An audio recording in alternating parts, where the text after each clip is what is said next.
चूर हो जाए, ज़रा पानी पड़े तो सारा रंग धुल जाए।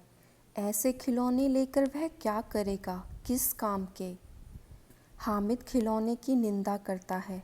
मिट्टी ही के तो हैं, गिरे तो चकनाचूर हो जाएं। लेकिन ललचाई हुई आंखों से खिलौने को देख रहा है और चाहता है कि ज़रा देर के लिए उन्हें हाथ में ले सकता। उसके हाथ अनायास ही लपकते हैं, लेकिन लड़के इतने त्यागी नहीं होते, विशेषकर जब अभी नया शौक है। हामिद ललचाता रह जाता है। खिलौने के बाद मिठाइयाँ आती हैं। किसी ने रेवड़ियाँ ली हैं, किसी ने गुलाब जामुन, किसी ने सोहन हलवा। मज़े से खा रहे हैं। हामिद उनकी बिरादरी से पृथक है। अभागे के पास 3 पैसे हैं, क्यों नहीं कुछ लेकर खाता। ललचाई आंखों से सबकी ओर देखता है। मोहसिन कहता है, हामिद रेवड़ी ले जा, कितनी खुशबूदार है। हामिद को संदेह हुआ, यह केवल क्रूर विनोद है। मोहसिन इतना उदार नहीं है, लेकिन यह जानकर भी वह उसके पास जाता है। मोहसिन दाने से एक रेवड़ी निकालकर हामिद की ओर बढ़ाता है। हामिद हाथ फैलाता है। मोहसिन रेवड़ी अपने मुंह में रख लेता है। महमूद, नूरे और समी खूब तालियां बजा बजा कर हंसते हैं। हामिद खिसिया जाता है। मोहसिन, अच्छा अब की ज़रूर देंगे हामिद, अल्लाह कसम ले जाओ। हामिद, रखे रहो, क्या मेरे पास पैसे नहीं हैं। सम्मी, 3 ही पैसे तो हैं, 3 पैसे में क्या क्या लोगे। महमूद, हमसे गुलाब जामुन ले जाओ हामिद। मोहसिन बदमाश है। हामिद, मिठाई कौन बड़ी नेमत है, किताब में इसकी कितनी बुराइयां लिखी हैं। मोहसिन, लेकिन दिल में कह रहे होंगे कि मिले तो खा लें, अपने पैसे क्यों नहीं निकालते। महमूद, हम समझते हैं इसकी चालाकी, जब हमारे सारे पैसे खर्च हो जाएंगे तो हमें ललचा ललचा कर खाएगा। मिठाइयों के बाद कुछ दुकानें लोहे की चीज़ों की हैं, कुछ गिलट और कुछ नकली गहनों की। लड़कों के लिए यहाँ कोई आकर्षण नहीं था। यह सब आगे बढ़ जाते हैं। हामिद लोहे की दुकान पर रुक जाता है। कई चिमटे रखे हुए हैं। उसे ख्याल आया दादी के पास चिमटा नहीं है। तवे से रोटियां उतारती हैं तो हाथ जल जाता है। अगर वह चिमटा ले जाकर दादी को दे दे तो वह कितना प्रसन्न होगी। फिर उनकी उंगलियां कभी न जलेंगी। घर में काम की चीज़ हो जाएगी। खिलौने से क्या फ़ायदा। हामिद के साथी आगे बढ़ गए हैं। सबील पर सबके सब शरबत पी रहे हैं। देखो सब कितने लालची हैं। इतनी मिठाइयाँ ली, मुझे किसी ने एक भी न दी। उस पर कहते हैं मेरे साथ खेलो, मेरा यह काम करो।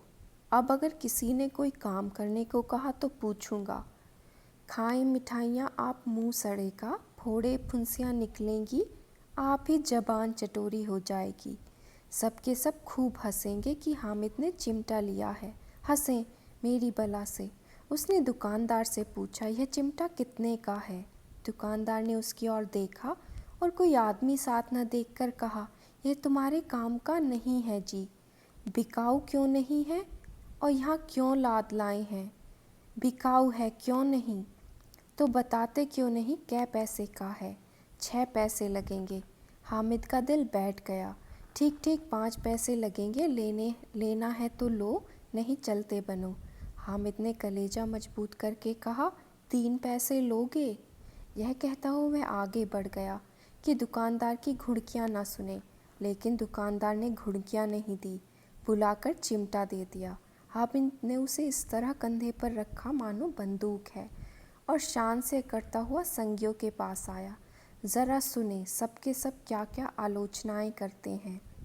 मोहसिन ने हंसकर कहा, यह चिमटा क्यों लाया पगले, इसे क्या करेगा।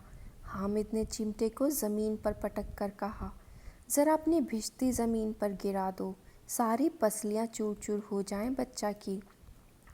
महमूद बोला, तो यह चिमटा कोई खिलौना है। हामिद, खिलौना क्यों नहीं, अभी कंधे पर रखा बंदूक हो गई, हाथ में लिया फकीरों का चिमटा हो गया। चाहूँ तो इससे मजीरे का काम ले सकता हूँ। एक चिमटा जमा दूं तो तुम लोगों के सारे खिलौनों की जान निकल जाए। तुम्हारे खिलौने कितना ही जोर लगावें, वे मेरे चिमटे का बाल भी बांका नहीं कर सकते। मेरा बहादुर शेर है चिमटा।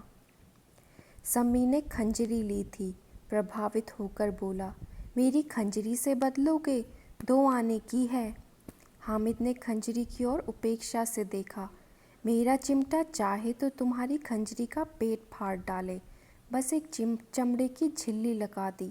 ढप ढप बोलने लगी। ज़रा सा पानी लग जाए तो ख़त्म हो जाए।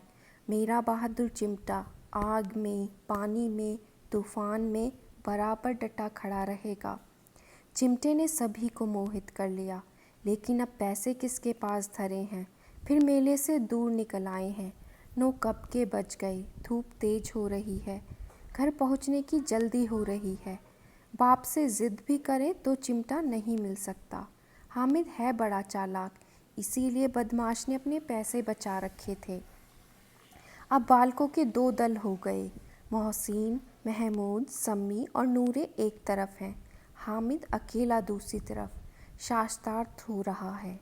मोहसिन ने एड़ी चोटी का जोर लगाकर कहा, अच्छा पानी तो नहीं भर सकता।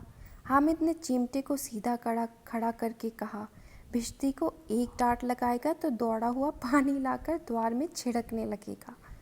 मोहसिन परास्त हो गया, पर महमूद ने कुमुक पहुंचाई, अगर बच्चा पकड़ जाए तो अदालत में बंधे बंधे फिरेंगे, तब तो वकील साहब के ही पैर पड़ेंगे। हामिद इस प्रबल तर्क का जवाब न दे सका। उसने पूछा, हमें पकड़ेगा कौन? नूरे ने अकड़ कर कहा, यह सिपाही बंदूक वाला। हामिद ने मुंह चिढ़ाकर कहा, यह बेचारे हम बहादुर रुस्तम हिंद को पकड़ेंगे। अच्छा लाओ, अब भी जरा कुश्ती हो जाए, इसकी सूरत देखकर दूर से भागेंगे। पकड़ेंगे क्या बेचारे? मोहसिन को एक नई चोट सूझ गई। तुम्हारे चिमटे का मुंह रोज आग में जलेगा। उसने समझा था कि हामिद लाजवाब हो जाएगा, लेकिन यह बात न हुई। हामिद ने तुरंत जवाब दिया, आग में बहादुर ही कूदते हैं जनाब। आग में कूदना वह काम है जो यह रुस्तम हिंद ही कर सकता है। महमूद ने जोर लगाया, वकील साहब कुर्सी मेज पर बैठेंगे, तुम्हारा चिमटा तो बावर्ची खाने में ज़मीन पर पड़ा रहेगा। इस तर्क ने सम्मी और नूरे को भी सजीव कर दिया। कितने ठिकाने की बात कही है पट्टे ने। चिमटा बावर्ची खाने में पड़े रहने के सिवा और क्या कर सकता है? हामिद को कोई फड़कता हुआ जवाब न सूझा तो उसने धांधली शुरू की, मेरा चिमटा बावर्ची खाने में नहीं रहेगा। वकील साहब कुर्सी पर बैठेंगे तो जाकर उन्हें ज़मीन पर पटक देगा और उनका कानून उनके पेट में डाल देगा। बात कुछ बनी नहीं, खासी गाली गलौज थी। कानून को पेट में डालने वाली बात छा गई। ऐसी छा गई कि तीनों सुरमा मुंह ताकते रह गए, मानो कोई थेलचा कनकोआ किसी गंडे वाले कनकोए को काट गया हो। कानून मुंह से बाहर निकलने वाली चीज़ है, उसको पेट के अंदर डाल दिया जावे बेतुकी सी बात होने पर भी कुछ नयापन नहीं रखती है। हामिद ने मैदान मार लिया। उसका चिमटा रुस्तम हिंद है। अब उसमें मोहसिन, महमूद, नूरे, सम्मी किसी को भी आपत्ति नहीं हो सकती। विजेता को हारने वाले से जो सत्कार मिलना स्वाभाविक है वह हामिद को भी मिला, और औरों ने 3-3, 4-4 आने पैसे खर्च किए पर कोई काम की चीज़ न ले सके। हामिद ने 3 पैसे में रंग जमा लिया। सच ही तो है, खिलौनों का क्या भरोसा, टूट फूट जाएंगे।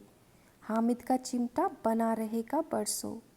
संधि की शर्त तय होने लगी। मोहसिन ने कहा, ज़रा अपना चिमटा दे दो, हम भी देखें। तुम हमारा भिश्ती लेकर देखो।